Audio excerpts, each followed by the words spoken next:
सत्ता का नशा जितनी तेजी से चढ़ता है उतनी ही तेजी और शर्मनाक तरीके से उतरता भी।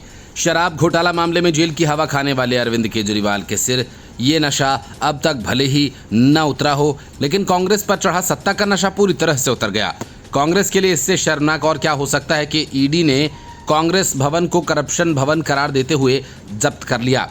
ये देश की ऐसी पहली घटना है जब किसी सियासी पार्टी का दफ्तर ही जब्त कर लिया गया हो। देश में चल रहे उपचुनावों के बीच कांग्रेस अचानक सुर्खियों में आ गई।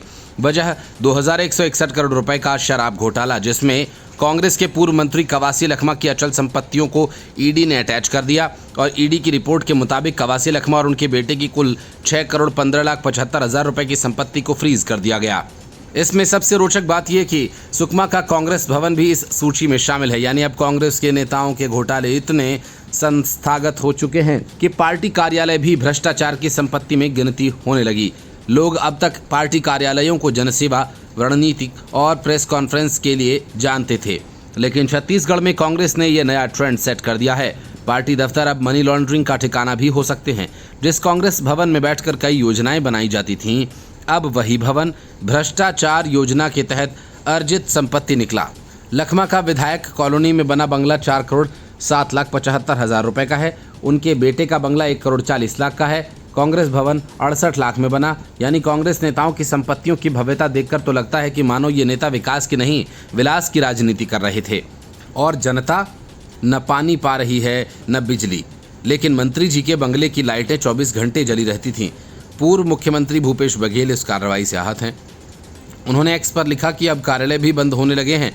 वाह बघेल साहब, दिल जीत लिया आपने। घोटाले में रंगे हाथों पकड़े जाने के बाद भी त्याग की मूर्ति बनना कांग्रेस की पुरानी आदत रही है। अगर कार्यालय बंद हो रहे हैं तो शायद वो इसलिए कि वहां से भ्रष्टाचार की दुर्गंध उठने लगी थी।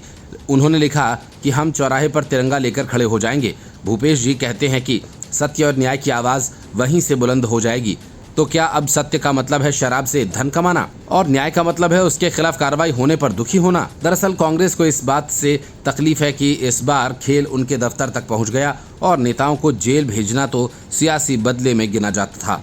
लेकिन अब ईडी ने कार्यालय पर ही ताला जड़ दिया तो पता चला कि राजनीति में इमारतें भी बेईमानी की गवाह होती हैं।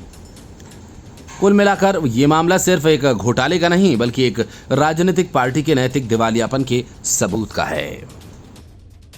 Report news of India.